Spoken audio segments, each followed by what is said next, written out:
যে কোনো একটা দেশের ব্যাকবোন হচ্ছে দুইটা জিনিস। প্রথমত অর্থনীতি, দ্বিতীয়ত হচ্ছে তাদের সেনাবাহিনীর সক্ষমতা। এর বাইরে জনসংখ্যা আরো অনেক কিছু এখানে কানেক্টেড আছে। তো আমাদের বাংলাদেশের সেনাবাহিনী দীর্ঘদিন যাবত তারা দেশমাতৃকাকে সার্ভিস দিয়ে আসছে, কিন্তু কোথাও না কোথাও প্রতিবেশী রাষ্ট্রগুলোর সাথে এমন ভাষায় মানে আমি আর কোনো সেনাপ্রধানকে লাস্ট কয়েক টার্মে যারা ছিলেন কথা বলতে দেখিনি, মানে একদম কলিজা ভরে গেছে, মনে হচ্ছে ইয়েস এইরকমই বলা উচিত, কারণ তিনি সেনাবাহিনীকে লিড করছেন আমাদের সেনাপ্রধান দ্য ব্লুটুথ ম্যান। যাই হোক, আমরা দেখছি যে হঠাৎ করে সেনাপ্রধানের এই বক্তব্য কেন ভাইরাল, তিনি কি এমন বলেছিলেন ভারতের ইস্যুতে। খুবই সুচিন্তিত এবং কি গঠনমূলক কথা বলেছেন। তিনি বলছেন ভারতের সঙ্গে দেওয়া নেওয়ার সম্পর্ক হতে হবে কিসের ভিত্তিতে? ন্যায্যতার ভিত্তিতে, যেটা আমরা বরাবরই দাবি করে আসছিলাম। আর এর আগে কোনো সেনাপ্রধান সর্বশেষ কবে ভারতের মানে এই আগ্রাসনের বিরুদ্ধে এইভাবে স্পষ্ট কথা বলেছেন? আমি অন্তত গত 6 বছরে কোনো নিউজ করার জন্য এমন টপিক পাইনি। প্রথম আলোকিত এক সাক্ষাৎকারে আমাদের সেনাপ্রধান বলছেন যে ভারত আমাদের গুরুত্বপূর্ণ প্রতিবেশী, আমরা অনেক দিক থেকেই ভারতের উপর নির্ভরশীল, আবার ভারতও আমাদের কাছ থেকে সুবিধা নিচ্ছে। আনুষ্ঠানিক আর অনানুষ্ঠানিক মিলিয়ে ওদের প্রচুর মানুষ বাংলাদেশে কাজ করছে। এদেশ থেকে অনেক মানুষ চিকিৎসার জন্য ভারতে যায়, আমরা তাদের কাছ থেকে অনেক পণ্য কিনছি। কাজেই বাংলাদেশের স্থিতিশীলতার ব্যাপারে ভারতের বিরাট স্বার্থ আছে।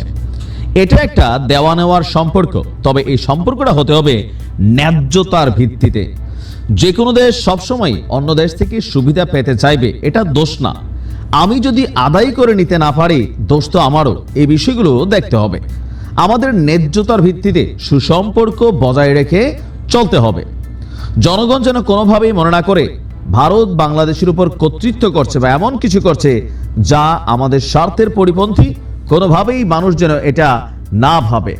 এখন এখানে তিনার যে কথাগুলোর মধ্যে আমি খুবই গুরুত্বপূর্ণ যে কয়েকটা অংশ আপনি যদি দেখেন, যে ভারত এবং বাংলাদেশের মধ্যে পারস্পরিক যে সম্পর্কের বিষয়গুলো, এগুলো কিন্তু আমরাও স্বীকার করতে পারি না। বাংলাদেশের স্থিতিশীলতার জন্য ভারতের যেমন সহযোগিতা দরকার, আবার ভারতের স্থিতিশীলতার জন্য বাংলাদেশের সহযোগিতা দরকার। দুই দেশই একে অন্যের উপর ডিপেন্ডেবল। তো আমাদের সেনাপ্রধানের যে বক্তব্যটা যে ন্যায্যতার ভিত্তিতে, আর পৃথিবীর প্রত্যেকটা দেশই চাইবে সুবিধা নিতে, তিনার এই কথাগুলো কিন্তু যথেষ্ট গুরুত্বপূর্ণ, অর্থবহ। এখন আমার স্বার্থটা যদি আমি নিজে জলাঞ্জলি দিয়ে দেই, তো অন্য দেশ তো নিবেই, এটা তাদের দোষ না। এটা যে কোনো রাষ্ট্রই তাদের রাষ্ট্রের স্বার্থে অন্য দেশ থেকে টেকনিক্যালি চাপ দিয়া পারুক, মিষ্টি কথায় পারুক, আদর কইরা পারুক, সোহাগ কইরা পারুক, জাদু মনু সোনা ডাইকা পারুক, যতটুকু স্বার্থ তার আদায় করা দরকার এটা সে যেভাবে আদায় করুক, এটা সে করতে পারে। এখন দোষ হচ্ছে আমি কেন দিচ্ছি।